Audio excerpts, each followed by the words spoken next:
Bonsoir à toutes et à tous et bienvenue à Au-dessus de nos têtes, ces capsules interactives d'astronomie qui ont lieu en direct du planétarium Rio Tinto Alcan toutes les 2 semaines. Donc, nous sommes présentement au planétarium. Donc, je me présente, je m'appelle Myriam Latulippe, je suis astronome et je travaille comme animatrice scientifique ici au planétarium Rio Tinto Alcan. Ce soir, je suis accompagnée de mon fidèle collègue Maxime Pivin-Lapointe, concepteur et éducateur scientifique. Bonsoir Maxime. Salut Myriam, comment ça va? Ça va très bien et toi? Oui, ça va très bien, merci. Là, je pense que les gens vont être heureux de savoir qu'on a fait multiples tests et qu'il ne devrait pas y avoir d'écho ce soir, donc tout devrait bien aller. Oui, il y a toujours un petit délai, donc très bientôt, je vais être capable de confirmer si on a un écho ou si on n'a pas d'écho. Ça semble bien aller pour le moment. OK. On peut continuer. Donc, aujourd'hui, dans Au-dessus de nos têtes, bien, on va parler des planètes du matin. Donc, vous avez peut-être remarqué, pour les lève-tôt ou les couches-tard, mais ces temps-ci, à l'aube, juste avant le lever du soleil, on peut voir deux astres très lumineux qui sont en fait deux planètes. Donc, les planètes Vénus et Mercure qui apparaissent aux alentours de 5 heures du matin. Donc, aujourd'hui, on va en parler de comment ça se fait qu'on les voit ces temps-ci le matin, de quoi ça a l'air et des caractéristiques, en fait, de ces planètes-là et même de nouvelles découvertes qu'on a fait sur ces deux petites planètes du système solaire.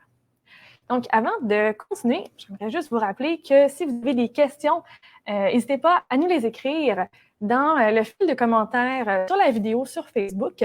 Donc, on va faire notre possible pour soit y répondre en direct ou moi, sinon, le lendemain, je fais un tri des questions qu'on n'a pas eu le temps de répondre lors de la diffusion en direct et je vous réponds dans la prochaine journée.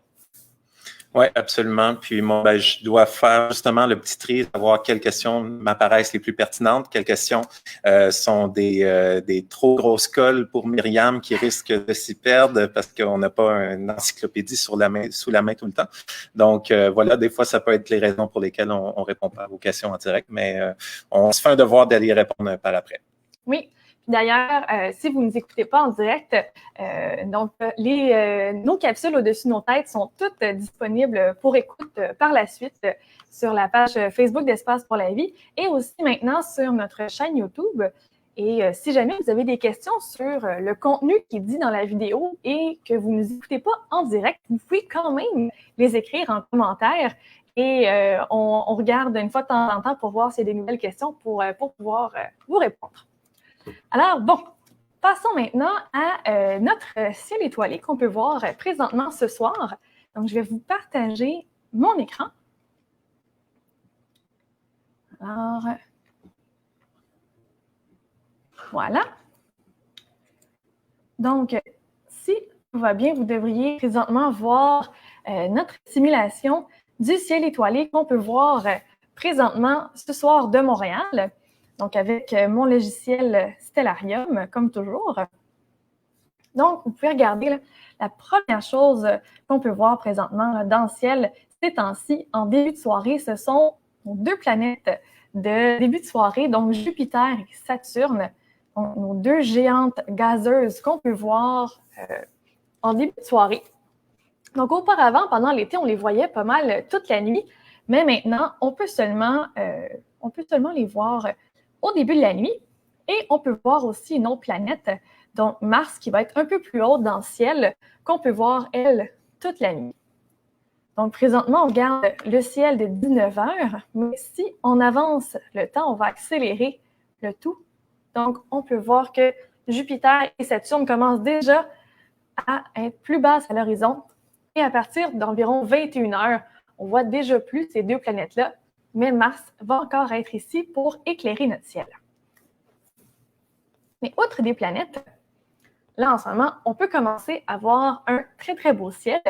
Donc, vers la fin de l'automne et l'hiver, il y a quelques-unes de mes constellations préférées qu'on peut voir et elles sont faciles à reconnaître, donc vous allez être content. Vous pouvez vous aussi les connaître. Alors, on commence toujours. Moi, j'aime bien commencer par nous orienter. Donc, on va tout d'abord regarder vers le nord. Donc, on fait face présentement à la grande ours, juste ici,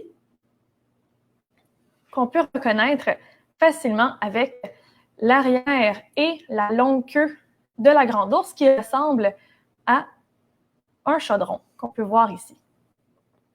On peut utiliser notre chaudron pour trouver le nord, pour trouver l'étoile polaire, en utilisant la paroi du chaudron ici qui est opposée aux manches. On continue une ligne imaginaire vers le haut du chaudron et on arrive à l'étoile polaire, donc qui va être l'étoile principale de la petite ours et qui va pointer vers le nord. Donc là, on fait face à l'étoile polaire, on fait face au nord. Alors maintenant que nos repères sont pris, on va maintenant se tourner donc du côté est du ciel. Et c'est là qu'on peut commencer à voir quelques constellations brillantes qui commencent à se lever. Donc, typiquement, ces constellations, on va dire qu'elles sont des constellations d'hiver parce qu'en hiver, c'est là où on va les voir pendant une plus grande partie de l'année, pendant une plus grande partie de la nuit, pardon. Mais même si on est l'automne, on peut quand même voir ces constellations-là. Et elles sont sublimes à voir dans le ciel parce qu'elles sont très brillantes. Et même dans une ville pleine de pollution lumineuse comme à Montréal, bien, on peut voir facilement ces constellations-là. Donc, on commence à en voir quelques-unes qui pointent le bout de leur nez. Par exemple, si on regarde cette étoile brillante qu'on voit ici en haut du ciel, Capella, elle fait partie de la constellation du Cocher. On voit ici qu'il y a un peu la forme d'un pentagone. Attendez, il y a combien de côtés? Donc, 1, 2, un côté, 2 côtés, 3, 4, 5, 6. Un hexagone, pardonnez-moi. Donc ici, on a la constellation du Cocher avec l'étoile Capella, l'étoile la plus brillante de cette constellation-là. Si on regarde un peu plus bas, à l'horizon, on peut voir 2 étoiles brillantes qui ont pas mal la même brillance dans le ciel. On dirait presque qu'elles sont jumelles. En fait, ici, on a les Gémeaux. Donc, l'étoile Pollux et au-dessus, l'étoile Castor. Donc, ce sont le nom des 2 Gémeaux dans la mythologie grecque. À côté du Cocher et des Gémeaux, on peut commencer à voir ici une étoile rouge très brillante. Il va y avoir un V un peu autour comme ça, si vous le voyez bien. Donc ça va être la tête du taureau. Donc on peut voir ici le taureau. Si par exemple, je vous montre, je vais enlever le dessin, on va juste mettre les traits de la constellation. Donc vous voyez la forme de V qui fait la tête. En fait, c'est un amas d'étoiles qu'on appelle les Hyades. Et les Hyades, en fait, c'est un amas de jeunes étoiles qui viennent de naître il n'y a pas très longtemps. Pas très longtemps pour des étoiles, on s'entend. Et ils sont encore très, très proches les unes des autres. Et dans la constellation du taureau, on peut voir un deuxième amas de jeunes étoiles qu'on appelle un amas ouvert. Cette fois-ci, ce n'est pas les Hyades, ce sont les Pléiades qu'on peut voir ici vis-à-vis, techniquement, l'épaule du taureau. Donc, si on regarde d'un peu plus près de quoi ont l'air. Donc, on peut voir, là, il y a vraiment plein d'étoiles très près les unes des autres. Donc, ça, c'est les Pléiades. C'est très brillant, très facile à voir et très beau si jamais vous voulez les regarder, par exemple, aux jumelles ou avec un petit télescope. C'est vraiment une très bonne cible, facile à trouver et assez belle à observer. Donc, vous en aurez pour votre argent. Donc, ça, c'est pour la constellation du taureau. Et si on avance un petit peu de temps, on accélère un petit peu plus tard dans la soirée, là, disons aux alentours de 10 heures comme ça. Donc, vous avez vu une autre constellation qui est en train de se lever juste ici et qui va être cette fois-là la constellation d'Orion, qu'on reconnaît facilement à cause des 3 étoiles ici en son cœur, au centre de la constellation, qui représente la ceinture d'Orion. Et on peut tracer ici notre personnage qui a la forme un peu d'un sablier avec des étoiles très brillantes, comme ici l'étoile Rigel, qui est une étoile bleue, et l'étoile Bételgeuse, qui est une étoile rouge. Et elle représente le guerrier Orion de la mythologie grecque. Donc, tout ça, ce sont des constellations qu'on peut facilement voir, même dans un ciel pas si sombre que ça. Et donc, vous pouvez vous pratiquer à les trouver. Donc, juste pour avoir une vue un peu plus globale. Donc, on a ici la constellation d'Orion. Juste en haut, on a la constellation du Taureau. À côté, on a le Cocher. Et finalement, les Gémeaux qui sont visibles à partir de 21h, 22h. Donc, vous voyez très, très bien ces constellations-là, pas mal toute la nuit. Là, maintenant, si on avance encore plus le temps, encore plus tard, donc, vous allez voir que ces constellations-là vont se lever, laisser place à d'autres. Et si on attend un peu plus tard, donc là, il est passé minuit, donc on va voir, en fait, on va avancer le temps pour aller voir qu'est-ce qui se cache vers la fin de la nuit ou très tôt le matin. Parce que, comme je vous ai parlé, le sujet de la capsule d'aujourd'hui, ça va être les planètes matinales. Et là, je vais faire pause ici. Donc là, présentement, on fait face toujours à l'est, donc du côté du lever du soleil.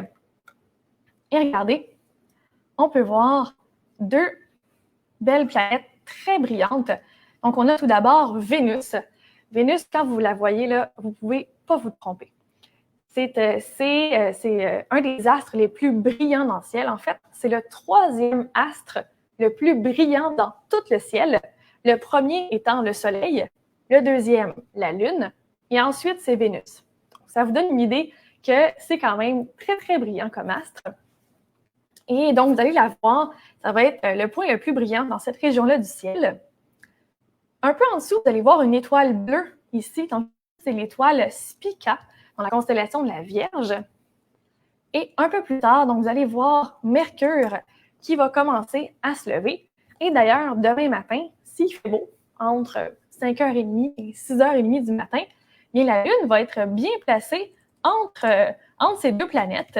Entre ces deux planètes matinales, on va voir un fin croissant de Lune entre ces deux planètes.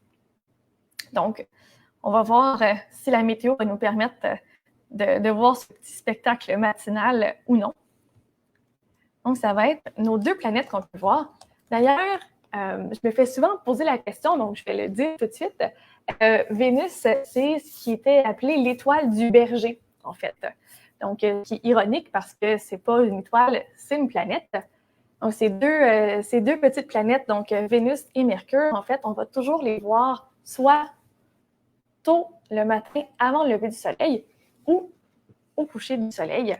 Et dans certaines légendes, ce qu'on appelait l'étoile du berger, c'était en fait la planète Vénus. Donc, avant de continuer plus loin, Maxime, est-ce qu'on a des questions? Est-ce que vous avez des questions sur le ciel étoilé ou ce qu'on peut voir présentement? Oui, il y avait une question qui va peut-être nous lancer vers la deuxième partie. Tu peux y répondre en partie tout de suite ou complètement, comme bon te semble. On demandait, attendez un petit peu, je vais l'afficher. Donc, c'est Guylaine qui demande, est-ce que les astronomes suspectent une vie extraterrestre? Donc, j'imagine, est-ce qu'on suspecte quelque part dans l'univers qu'il puisse y avoir de la vie extraterrestre? Justement, croyez-le ou non, mais Vénus, qui est pourtant pas un endroit où on pourrait, un des premiers candidats évidents là, pour la présence de vie, mais peut-être qu'il y aurait quelque chose à voir avec Vénus. Donc, je sais que Myriam prévoyait vous en parler, donc je n'avancerai pas plus ma réponse là-dessus, mais en tout cas, voilà. À suivre pour le reste de la présentation. Oui. Mais si on ne parle pas de Vénus, là, disons parmi les étoiles et les constellations qu'on a vues, qu'est-ce que tu en penses, toi, Myriam? Est-ce qu'on suspecte une vie extraterrestre? C'est plus je pense qu'on espère. Donc, il y a beaucoup d'astronomes. On cherche à voir s'il y a de la vie ailleurs. Parce que plus on explore l'univers, plus on se rend compte à quel point il est grand, à quel point il y a une panoplie d'autres planètes certaines semblables à la Terre, certaines complètement différentes, avec des conditions inimaginables. Et donc, on se dit, en voyant l'univers au complet, on se dit, on ne peut pas être les seuls là-dedans. Donc, c'est un champ de recherche en astronomie d'essayer de détecter des formes de vie extraterrestre. Et là, il faut mettre un bémol là-dessus. Quand je parle de recherche de vie extraterrestre, on ne parle pas de petits bonhommes verts sur Mars ou sur d'autres planètes. Souvent, ce qu'on va faire, c'est qu'on va regarder, on va analyser l'atmosphère de certaines exoplanètes, donc de planètes qui sont en dehors de notre système solaire, qui tournent autour de d'autres étoiles que le Soleil, et on essaye de voir si on trouve ce qu'on appelle des biosignatures. Donc, ce sont des gaz qui, normalement, sont générés en grande quantité par la vie ou qui aident au développement de la vie. Donc, par exemple, sur la Terre, des gaz qui sont des biosignatures, comme populaires, on pourrait dire, il y a de l'eau parce que la vie ici, elle a besoin d'eau. La présence d'oxygène, la vie a besoin d'oxygène et la vie va en générer, comme les plantes via la photosynthèse. Il y a le dioxyde de carbone, ce que nous, on expire, et il y a aussi le méthane qui est rejeté par les déchets du vivant, on pourrait dire. Donc, tous ces gaz-là, ce sont des biosignatures qu'on essaye de trouver dans l'atmosphère d'autres planètes puis qui pourraient nous indiquer qu'il y a de la vie. Ça peut être de la vie microbienne, mais on essaye de chercher ça. Et sinon, il y en a aussi qui essaient de regarder, de capter des signaux radio envoyés cette fois-ci par des civilisations extraterrestres qui seraient intelligentes. Et là, ça aussi, c'est un autre sujet complètement. Donc, je pense que c'est la réponse la plus courte que je peux faire à votre question. J'espère que ça y répond. Maxime, je ne sais pas si tu avais autre chose à ajouter là-dessus. Non, tu as très bien répondu, mais je vais te relancer avec une autre question. Ceci dit, je vais peut-être même y répondre parce que la réponse est assez rapide, malheureusement pour la personne qui a posé la question. C'est Mélina qui demande, est-ce possible de voir la constellation de la Vierge? On pourrait toujours vous la montrer dans un logiciel, mais on ne pourrait pas vous la montrer dans le ciel de ce soir, en simulant le ciel de ce soir, parce qu'en ce moment, on est à peu près à la moins bonne période de l'année pour voir la constellation de la Vierge, qui est une constellation du printemps. Donc, durant la nuit durant le printemps, on va la voir tout au long de la nuit, alors qu'en ce moment, elle est au-dessus de l'horizon durant le jour. Donc, c'est impossible de la voir durant la nuit ces jours-ci. On peut la voir durant l'hiver en fin de nuit. On va la voir durant l'été en début de nuit. Mais au printemps, on la voit tout au long de la nuit. Mais en ce moment, c'est à peu près la moins bonne période pour être capable d'en faire l'observation. Même chose aussi, on avait d'autres questions pour la constellation du Scorpion.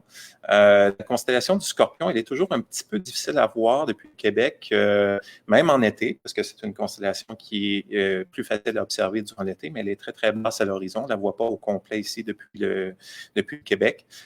Si on va, par exemple, dans le sud des États-Unis, au Mexique, à Cuba, etc., on la voit beaucoup mieux. On la voit au complet, avec la queue au complet, mais en ce moment, elle n'est pas facile à voir. Mais une question pour toi, Myriam, une question de Antoine, 7 ans. Comment voit-on les étoiles filantes? Comment est-ce qu'on fait pour voir des étoiles filantes? Ou c'est pas la meilleure méthode? Je ne suis pas certain de bien comprendre la question. Prends ça comme tu veux. OK. Ouais. Et avant qu'on continue sur les étoiles filantes, Mélina, donc j'ai partagé ici sur Stellarium, au moins comme ça, tu peux voir un peu de quoi a l'air la constellation de la Vierge.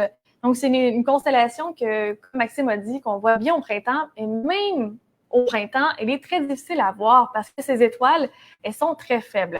Donc, quand on parle de voir la constellation de la Vierge, c'est plutôt de voir son étoile la plus brillante, qui est l'étoile Spica, et qu'on peut voir aux petites heures du matin ces temps-ci, mais c'est pas mal tout. Donc, ça, c'était ma petite parenthèse pour la constellation de la Vierge.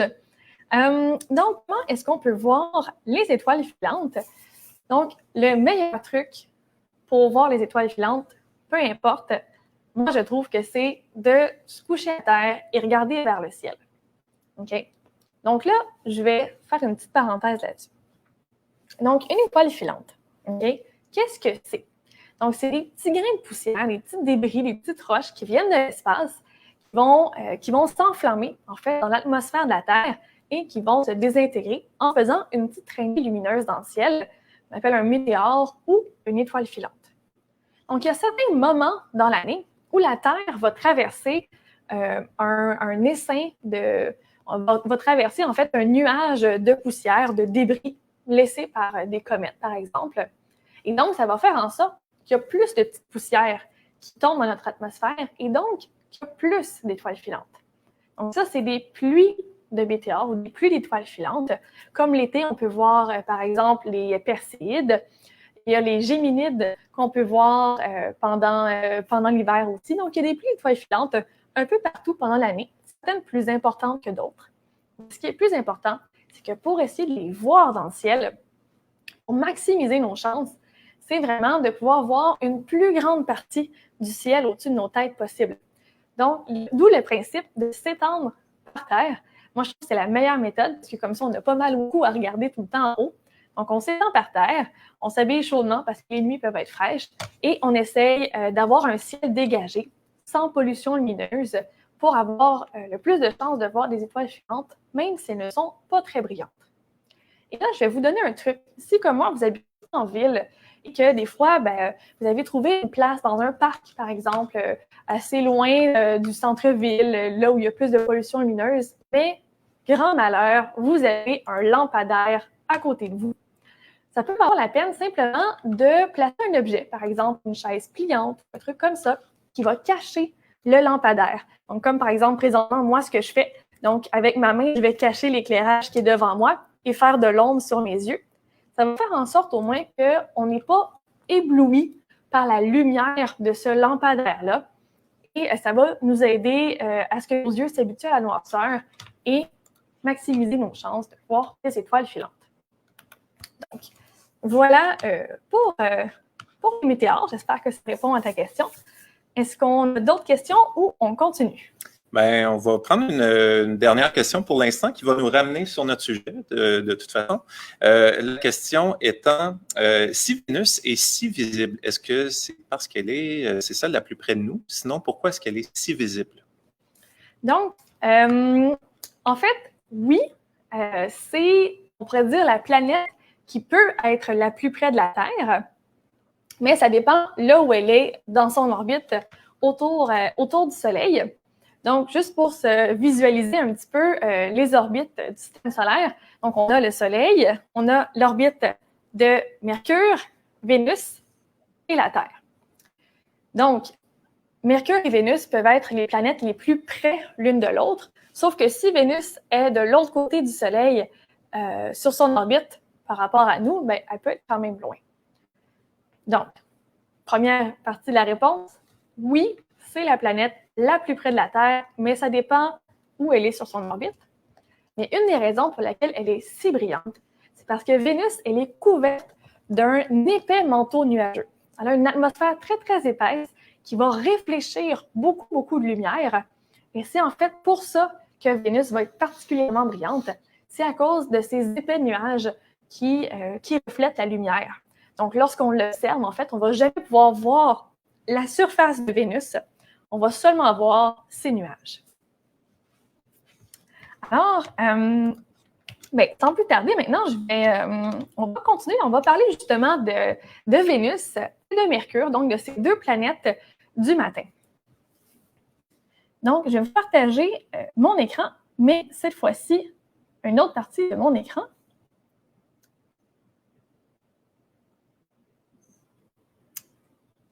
Donc, ce ne sera pas long. Un petit instant, je cherchais ma fenêtre. Ah, la voilà. Alors, donc, on va parler de ces deux planètes-là, qui sont des planètes dont l'orbite est à l'intérieur de l'orbite de la Terre. On appelle ça des planètes inférieures, en comparaison avec des planètes dont l'orbite est à l'extérieur de l'orbite de la Terre, qui sont des planètes supérieures. Donc, ces planètes intérieures, comme Mercure et Vénus dans le cas de notre système solaire, eh bien, ce sont des planètes qui sont relativement près du Soleil. Non seulement de leur orbite, elles sont près du Soleil, mais nous, depuis la Terre, ça va vouloir dire qu'elles nous apparaissent toujours près du Soleil dans le ciel. Donc, au fur et à mesure qu'elles vont tourner autour du Soleil, elles ne seront jamais très, très loin. Mais au moment où elles apparaissent le plus loin du Soleil pour ensuite se le rapprocher, on appelle ça lorsqu'elles sont à leur plus grande élongation. Donc, l'élongation, donc c'est cette distance apparente entre cette planète et le Soleil. Donc, c'est le meilleur moment, en fait, pour observer ces deux planètes-là, c'est lorsqu'elles sont à leur plus grande élongation. Donc, pour Vénus, c'est un petit peu moins important parce que Vénus, donc c'est la deuxième plus loin du Soleil, donc elle peut être quand même assez loin du Soleil. Elle est typiquement autour de 46 degrés du Soleil lorsqu'elle est à sa plus grande élongation. Donc, c'est quand même, ça nous donne quand même du chemin. Sauf que pour Mercure, elle est tellement près du Soleil que pour pouvoir l'observer, eh bien, il faut qu'elle soit relativement près de sa plus grande élongation. Donc là, présentement, on est près de cette plus grande élongation-là. Donc, c'était il y a quelques jours. Donc, c'est le meilleur moment, en fait, pour observer Mercure, donc quelques semaines avant ou après sa plus grande élongation. Donc, juste pour se donner un peu une idée, on peut voir sur le graphique de gauche, ici, donc vu depuis la Terre, donc au fur et à mesure qu'une planète inférieure va tourner autour du Soleil, donc on peut voir, il y a certains moments ici sur son orbite où elle va nous paraître loin du Soleil d'un côté et parfois loin du Soleil de l'autre. Donc ces planètes-là, on peut pas les observer en plein milieu de la nuit, on va seulement pouvoir les observer soit tôt le matin, avant le lever du Soleil, ou près du coucher du Soleil, donc au début de la nuit. Alors, présentement, les deux planètes, on peut les voir aux petites heures du matin, mais ce n'est pas toujours le cas. Donc, si on regarde un peu plus d'informations, donc, Mercure, comme je disais, donc le 10 novembre dernier, donc il y a 2 jours, elle était à sa plus grande élongation. Donc là, c'est vraiment le meilleur moment pour la voir. Et au fur et à mesure que les semaines vont passer, donc Mercure va continuer son orbite, elle va sembler se rapprocher du Soleil vu depuis la Terre, et ensuite, elle sera de l'autre côté de son orbite. Donc maintenant, on pourra la voir cette fois-ci en début de soirée. Donc c'est le même principe un peu pour Vénus, sauf que comme Vénus, elle est plus loin du Soleil, ça lui prend plus de temps à faire son orbite. Donc, nous, le 12 août dernier, Vénus, elle était à son élongation, à sa plus grande élongation, qu'elle était environ ici, sur son orbite. Et là, maintenant, elle continue son chemin, donc elle semble se rapprocher du Soleil. Et un jour, à un moment donné, on ne la verra plus parce qu'elle sera levée en même temps que le Soleil. Et dans le coin, à l'automne prochain, donc elle sera de l'autre côté de son orbite. Et cette fois-ci, en automne prochain, là, on pourra l'observer le soir. Donc ça, c'était pour un peu la dynamique de tout ça, comment tout ça bouge. Donc, ce qu'il faut retenir, c'est que les planètes inférieures comme Mercure et Vénus, bien, on peut juste les voir tôt le matin ou en début de soirée. Et que près de l'élongation, lorsque on est près de l'élongation maximale de Mercure, bien, c'est le meilleur moment pour l'observer. Donc, présentement, c'est pas mal le meilleur moment pour observer Mercure. Alors, si on regarde maintenant, on va s'intéresser un peu plus en détail à ces planètes-là. Mais avant, j'imagine qu'il y a des questions, Maxime. J'ai vu ton regard. Je trouve ça intéressant de poser la question, puisque on vient de voir que les planètes intérieures, donc qui orbitent plus près du Soleil que la Terre peut le faire, et je viens de réaliser que mon micro était muté, mais on devait m'entendre un petit peu. Les planètes intérieures, on les voit seulement lorsque le Soleil est pas trop loin de l'horizon. Donc, lorsque le Soleil vient de se coucher, on peut parfois voir les planètes intérieures ou inférieures, ou lorsque le Soleil s'apprête à se lever, on peut les voir aussi. Les planètes extérieures, on peut les voir au milieu de la nuit parce que elles n'ont pas besoin d'être près du Soleil pour qu'on puisse les observer. Alors, la question, c'était celle de Catherine qui demandait si on observait la Terre à partir de Vénus, est-ce que la Terre serait visible et lumineuse? Et je peux commencer à répondre à cette question-là, mais oui, elle serait très lumineuse, elle serait très, très brillante, très facile à voir, et on pourrait la voir au milieu de la nuit vénusienne, puisque la Terre orbite plus loin autour du Soleil que le fait Vénus, donc on peut être complètement à l'opposé de Vénus par rapport au Soleil. Mm-hmm. Donc, un peu, il y a 2 capsules, on a parlé de l'opposition de Mars. Donc, c'était lorsque Mars était alignée avec la Terre et le Soleil et qu'on la voyait toute la nuit et qu'elle était à son plus brillant. Donc, ces oppositions-là, on peut seulement les voir pour des planètes qui sont à l'extérieur de notre orbite. Et si on se mettait sur Vénus, bien la Terre, on serait une planète extérieure. Donc, la Terre, on pourrait voir une opposition de Terre. Donc, une Terre très brillante qu'on peut voir toute la nuit, effectivement. Oui, puis la Terre, en plus, elle est 2 fois plus grosse que Mars. Elle est plus proche de Vénus que Mars peut l'être de la Terre. On est doté d'une atmosphère qui réfléchit beaucoup de lumière à cause des nuages, à cause de la glace en surface aussi, à cause des océans, tout ça. Donc, la Terre est très, très brillante, là, vue depuis Vénus. Est-ce qu'il y avait une autre question? Pas pour l'instant, on va poursuivre. OK. Donc, je vais revenir à ma présentation. Donc, on va maintenant parler de Vénus, qui est une de mes planètes préférées. Donc, Vénus, c'est une planète assez particulière. Donc, comme je l'ai dit, elle est couverte d'un épais manteau nuageux qu'on peut voir ici sur l'image de gauche. Alors, Vénus, parfois, on va l'appeler la jumelle de la Terre. Pas parce qu'on a les mêmes conditions sur Vénus que sur Terre, mais plutôt parce qu'elles sont principalement de la même grosseur et de la même masse. Donc, Vénus et la Terre sont de taille très, très similaire. Vénus est un tout petit peu plus petite, mais à peine. Mais par contre, c'est plutôt la jumelle maléfique de la Terre. Okay? Donc, Vénus, comme j'ai dit, elle est entourée d'un épais nuage. Son atmosphère, elle est très, très, très épaisse et elle garde toute la chaleur. Donc, c'est un effet de serre extraordinairement efficace. Donc, jour et nuit, il fait autour de 500 degrés Celsius sur Vénus. Donc, déjà là, il fait très, très chaud.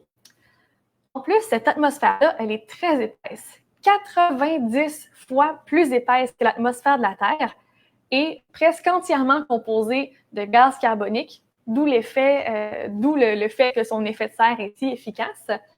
Donc, cette atmosphère-là est tellement épais que la pression de cette atmosphère-là, elle est énorme.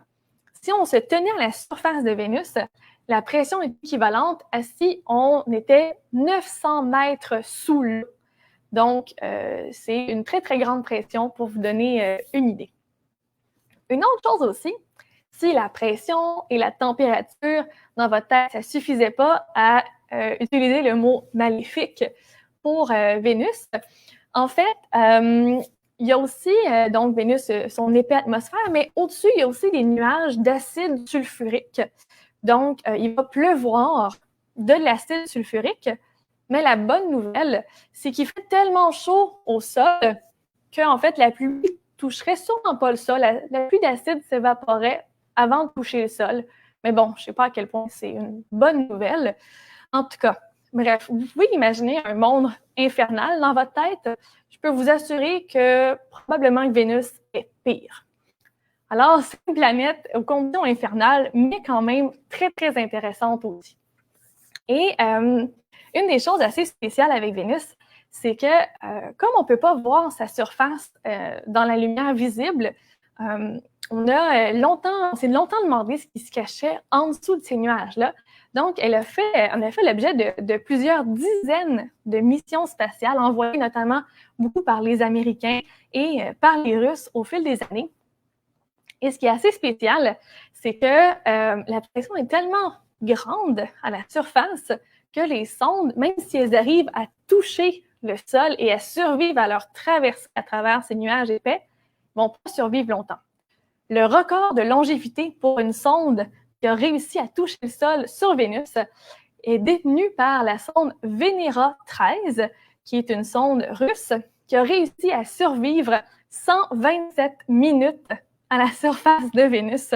Donc, ça vous donne une idée que c'est assez difficile de survivre à sa surface. Et pour revenir maintenant à la question de est-ce qu'il pourrait y avoir de la vie sur Vénus, parce que ça, en fait, c'est un sujet d'actualité qui est arrivé parce que dernièrement, il y a eu plein de bruit médiatique autour de la possible découverte de phosphine à la surface, dans les nuages, en fait, de Vénus. Donc, premièrement, qu'est-ce que c'est que de la phosphine? Donc, la phosphine, donc, c'est une molécule qu'on retrouve un peu sur Terre. En fait, sur Terre, c'est utilisé comme un gaz toxique. Donc, ça peut être un gaz qui est toxique pour la vie, mais pour la vie qu'on dit anaérobique. Donc, la vie qui n'utilise pas d'oxygène, cette vie-là, elle va produire de la phosphine. Et ça, on en trouve aussi sur Terre, donc notamment dans les eaux usées, les égouts, dans les marécages, dans tout où est-ce qu'il y a de la décomposition, dans les systèmes digestifs, des excréments. Bon, bref, un peu tout ça. Donc, là où il y a souvent des bactéries, des petites formes de vie qui n'utilisent pas d'oxygène, en fait, ils vont produire naturellement de la phosphine. Et donc, la phosphine pourrait en fait être une biosignature, donc un gaz qu'on utilise pour savoir s'il y a peut-être de la vie sur une planète. Et là, dernièrement, en fait, ils auraient trouvé un signal en combinant, en fait, il y a 2 télescopes qui auraient trouvé un signal qui pourrait être une signature de phosphine. Donc, en bas, on peut voir ici donc, le télescope James Clerk Maxwell qui est à Hawaï. Oups, pardon. Et le télescope ALMA ici. Et ils ont trouvé un signal qui pourrait correspondre à la signature de la phosphine. Donc là, ça a fait beaucoup de bruit. C'est très intéressant tout ça. Mais il y a un petit bémol. Ce signal, il est très, très faible. Donc, présentement, il y a beaucoup de scientifiques qui sont en train de réanalyser les données pour, de un, savoir si bel et bien il y a un signal qui a été capté ou si c'était juste comme du bruit. De 2, est-ce que ce signal capté, s'il est là pour vrai, correspond à la signature de la phosphine? Et de 3, par quoi a été créée cette phosphine? Donc, présentement, avec les connaissances de la science, on ne peut pas expliquer la présence de la phosphine sur Vénus sans faire appel à la vie. Et c'est peut-être parce qu'on n'est pas encore rendu là dans la science. Peut-être que c'est une genre de chimie exotique qu'on ne connaît pas encore. Donc, il y a beaucoup de si pour arriver à la conclusion de on a trouvé de la vie sur Vénus, mais ça reste un pas dans cette direction-là. Donc, si vous voulez en apprendre un peu plus sur la découverte de phosphine et sur ce que ça implique, en fait, je vais vous inviter parce que moi, je ne suis pas une chimiste pour vous expliquer tout ça, là, je fais de mon mieux. Je vais vous inviter à regarder cette superbe conférence qui a eu lieu il y a 2 jours. Donc, c'est une grande conférence organisée par l'IREX, qui est l'Institut de recherche en exoplanètes, qui est ici à Montréal. Donc, c'est une conférence donnée par une chercheuse, justement, qui se spécialise dans la phosphine. C'est vraiment très intéressant, super bien vulgarisé. Malheureusement, c'est seulement en anglais, mais si vous comprenez un peu l'anglais, je vous invite vraiment à aller voir cette conférence-là qui est disponible sur la chaîne YouTube de l'IREX. Alors, avant qu'on passe à d'autres sujets, est-ce qu'on avait des questions sur Vénus, Maxime? Spécifiquement par rapport à Vénus, il y avait la question de la phosphine, à savoir si finalement ça avait fait chou blanc ou pas. Le travail se poursuit essentiellement. Oui, c'est pas mal ça. Ce que je comprends. Comme dans toutes ces annonces-là, il y a d'abord l'annonce de la découverte. Ensuite, il y a des équipes qui vont peut-être remettre en doute des questions, qui vont dire que ça a besoin d'avoir de refaire l'expérience, de prendre plus de mesures, etc. Puis de ce que j'en comprends aussi, c'est toujours là qu'on en est. Mais il va toujours y avoir des gens, des communautés dans cette recherche-là qui vont manifester, qui vont dire peut-être « mais on n'est pas certain, peut-être que l'analyse n'a pas été assez poussée ou on remet en doute les résultats. » Mais ce travail-là prend du temps. Donc, ça se fait pas simplement suite à une réaction à chaud comme ça. C'est du travail de recherche qui prend un certain temps. Sinon, une petite question rapide à laquelle je vais répondre. On demandait, est-ce qu'on voit le Soleil depuis Pluton? Donc, c'est pas tout à fait rapport à Vénus. Mais oui, on voit le Soleil depuis Pluton. Pluton qui est très loin, hein, qui est 30 fois plus loin du Soleil que peut l'être la Terre. Mais le Soleil est tellement brillant. À vrai dire, la journée sur Pluton est à peu près aussi lumineuse qu'une nuit de pleine lune sur Terre. Ça vous donne un indice à peu près. Donc, le Soleil, il est là, mais il est beaucoup moins puissant qu'il peut l'être sur la Terre. Alors, voilà. Parfait. Ben, merci, Maxime. Je ne savais pas celle-là, la comparaison de la pleine lune. La lumière de la pleine lune, c'est à peu près l'équivalent du Soleil sur Pluton. J'aime ça, je vais la réutiliser. Donc, alors ça, c'était pour notre phospine sur Mercure, sur Vénus. Puis d'ailleurs, justement, Vénus, elle a été visitée par une sonde, la sonde Bepi-Colombo, qui est une sonde qui a pour but de se rendre jusqu'à Mercure, mais elle a fait un petit survol de Vénus. Donc, on peut voir ici une petite vidéo, donc la sonde qui passe à côté de Vénus. Et il y a certains instruments à bord qu'on peut utiliser, puis ils vont essayer de voir si eux aussi ils peuvent détecter la phosphine, mais ils ne sont pas sûrs et certains. Bon, là, mon vidéo, il joue en boucle. Là, on n'a pas repassé 2 fois devant Vénus. Donc, maintenant, Mercure. Donc, Mercure, qui est une planète totalement différente de Vénus. Donc, Mercure, même si elle est plus près du Soleil, en fait, c'est sur Vénus qui fait le plus chaud à cause de son effet de serre. Mercure, elle, c'est l'inverse de Vénus, dans le sens qu'elle n'a pas du tout d'atmosphère. Le vent solaire, donc le vent que souffle le Soleil, va avoir complètement soufflé toute présence d'atmosphère qu'il aurait pu avoir sur cette petite planète-là. Donc, elle est complètement nue, comme ça, sans bouclier autour d'elle.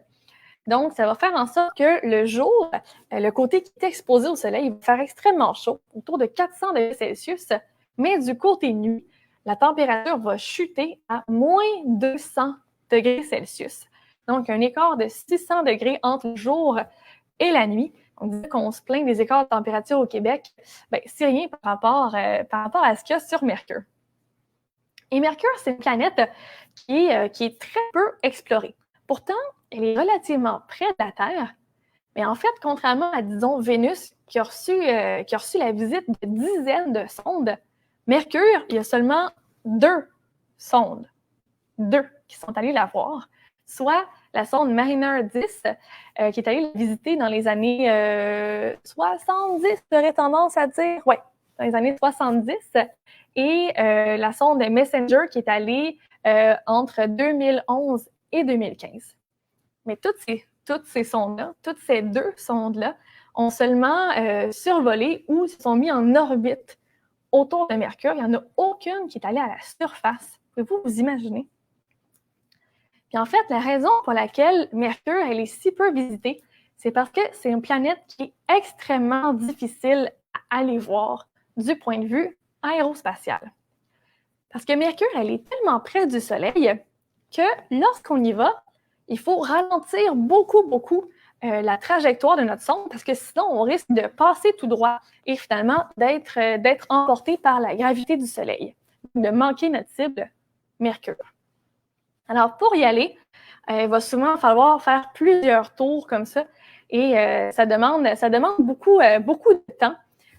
Par exemple, pour y aller, ça prend environ 7 ans à une sonde, ce qui est quand même extraordinaire parce que Mercure, elle est quand même proche de la Terre.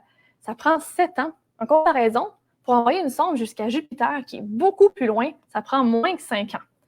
Donc, imaginez, ça prend beaucoup de temps à aller sur cette petite planète-là. Et présentement, il y a une sonde qui est en route pour visiter Mercure.